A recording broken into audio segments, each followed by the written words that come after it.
On tonight's special election edition of The Buzz, Luke breaks down how votes are being counted this year. Emma introduces us to the candidates running for the Fort Mill School Board. And Michael tells us why the South Carolina Senate race is getting national attention.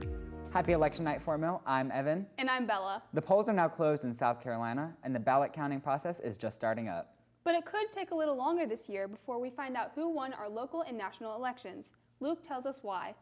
By the end of election night, news networks have enough votes to be able to predict the outcome of the election. But due to the COVID-19 pandemic this year, we've seen an influx of mail-in and absentee ballots. These ballots take longer to count, meaning that election results may not be conclusive on election night. According to the New York Times, states like New York and Alaska have planned to not release election results on Tuesday. Other states such as California and Illinois are accepting mail-in ballots up until late November. In 2016, 33 million mail-in ballots were cast, making up about one-fourth of all votes. As of Sunday, 93 million votes have already been turned in, about two-thirds of the amount of total votes in 2016. But where voter turnout matters most is swing states. States like Florida, Pennsylvania, North Carolina, Ohio, Georgia, and Arizona have the largest impact as they could easily lean to either party. If a candidate is able to win these states, it's likely that they can win the election. Time final ballots are counted and results announced varies from state to state. South Carolina ballots will be collected until 7 p.m. on election night, with the results being announced election night or the day after. While in North Carolina, mail-in ballots will be received as late as November 12th, with results being announced soon after. The biggest thing to take away is that if you're registered, go out and vote and make your voice heard. I'm Luke, reporting for The Buzz. Thanks, Luke. While we may not know who wins the presidential race tonight, we're hoping that we get the results of the local races soon. In Fort Mill, there are 7 candidates running for the school board. Emma introduces us to the people that could be making decisions that impact students. On November 3rd, Fort Mill voters can choose between 7 candidates for the Fort Mill School Board. They talked about their platforms at a candidate forum at Catawba Ridge High School on October 22nd. Out of the 7 candidates running, 3 will be elected. It is absolutely critical that we listen, that we collaborate, we provide all the supports that are needed.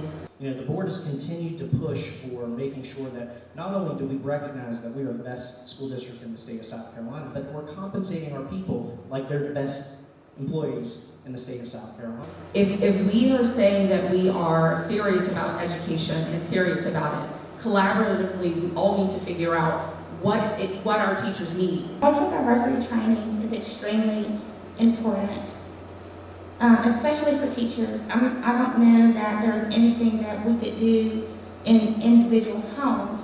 I think we need to do needs assessments. I think we need to look at our current student body, and I think we need to gather the data. Once we figure out what's working and what's not working, I think it's important to always think about the words that come out of our mouth, especially when children are nearby. But what's important is outside those guidances, that we make sure that we're challenging the status quo that would be outside the guidances. Are also in the running. Topics discussed included state funding, diversity and inclusivity in schools, and students wearing masks. You can watch the forum on the Fort Mill School District YouTube channel and learn more about the candidates at fortmillschools.org. I'm Emma, reporting for The Buzz. Thanks, Emma, and good luck to all the candidates in the running. Across the state, South Carolina voters are waiting to know who won the hotly contested Senate seat. Michael's here to tell us why this race is so important. As the presidential election inches closer, and with political tensions at an all-time high, it's shaping up to be a historic election, especially for first-time voters.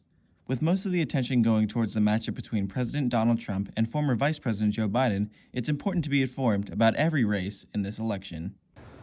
The Senate race in South Carolina between current Senator Lindsey Graham and former Democratic Party Chairman Jamie Harrison is seen as one of the closest elections in the country.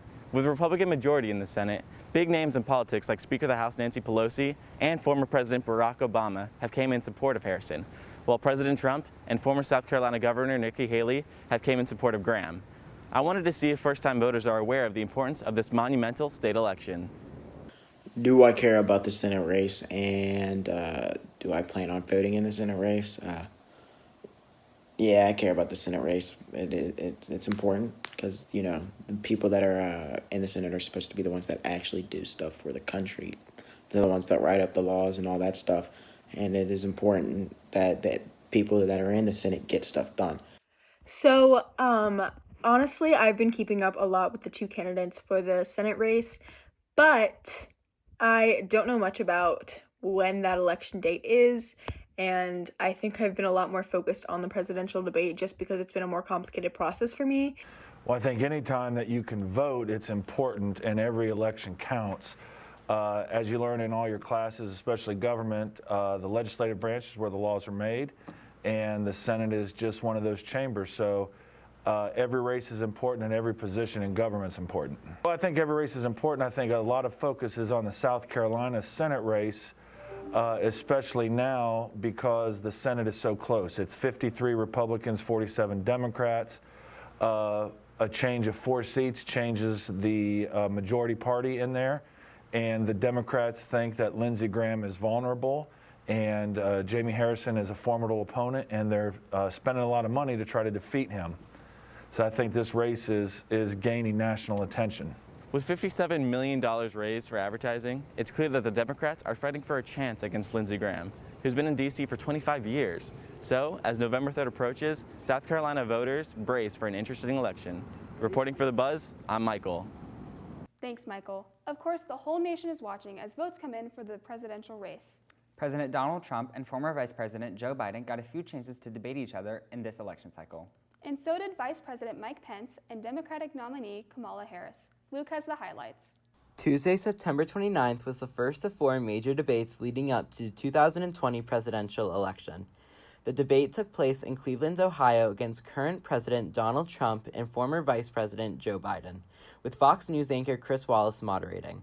The debate was broken up into 6 15-minute sections discussing the following topics: the Supreme Court, coronavirus, the economy, race and violence in our cities, the Trump and Biden records, and the integrity of the election. The debate had mixed reviews. Both candidates were criticized for talking over each other. Don't ever use the word smart with me. Don't ever use that word. Oh, give me a break. Because you know what? There's nothing smart about you, Joe. The question is, radical left. Will you shut up, man? Listen, who is on your list, Joe? Surprisingly, some of the biggest criticism is for Wallace, who at times struggled to keep the opponents on track. Gentlemen, I hate to raise my voice, but I see it seems to be, why shouldn't I be different than the two of you? So here's the deal. Good point. We have 6 segments. We have ended that segment. We're going to go to the next segment. The next major debate will take place on October 7th between vice presidential nominees, Vice President Mike Pence and Senator Kamala Harris. October 7th was the second debate leading up to the 2020 presidential election. The debate took place at the University of Utah. This is the only debate between vice presidential candidates, Senator Kamala Harris and current Vice President Mike Pence. USA Today Bureau Chief Susan Page moderated the debate. The debate was 90 minutes long and covered coronavirus, role of the vice president, climate change, China, the Supreme Court, racial injustice, and the election. While talking about coronavirus, Harris criticized the current administration's plan, while Pence focused on an upcoming vaccine. It is the greatest failure of any presidential administration in the history of our country. And here are the facts.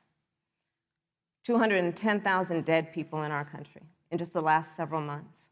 And Senator, I just ask you, stop playing politics with people's lives. The reality is that we will have a vaccine, we believe, before the end of this year. When discussing the economy, the candidates debated the implications of climate reform.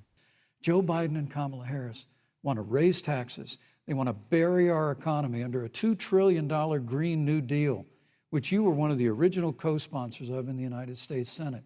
I will repeat, and the American people know, that Joe Biden will not ban fracking. That is a fact. The next debate was scheduled for October 15th against President Donald Trump and former Vice President Joe Biden. However, due to the president's coronavirus status, the event was canceled after he refused to agree to a virtual format. On October 22nd, the final presidential debate took place between President Donald Trump and former Vice President Joe Biden in Nashville, Tennessee. NBC News journalist Christian Welker moderated the event. The candidates discussed coronavirus, national security, healthcare, energy and immigration, race, climate change, and leadership. Success is going to bring us together. We are on the road to success, but I'm cutting taxes, and he wants to raise everybody's taxes, and he wants to put new regulations on everything. I'm running as a proud Democrat, but I'm going to be an American president. I don't see red states and blue states. What I see is American, United States. The candidates talked about each other's past records. You were there just a short time ago, and you guys did nothing. We did. You know, Joe, I ran because of you. There's a reason why he's bringing up all this malarkey. There's a reason for it. He doesn't want to talk about the substantive issues. It's not about his family and my family. It's about your family, and your family's hurting badly. Election Day is November 3rd. Don't forget to vote. I'm Luke, reporting for The Buzz. Thanks, Luke, for covering those debates. That's all we have for you for now, but follow us on social media for highlights throughout the night as votes come in. Until next time, I'm Evan. And I'm Bella. Happy Election Night, Fort Mill.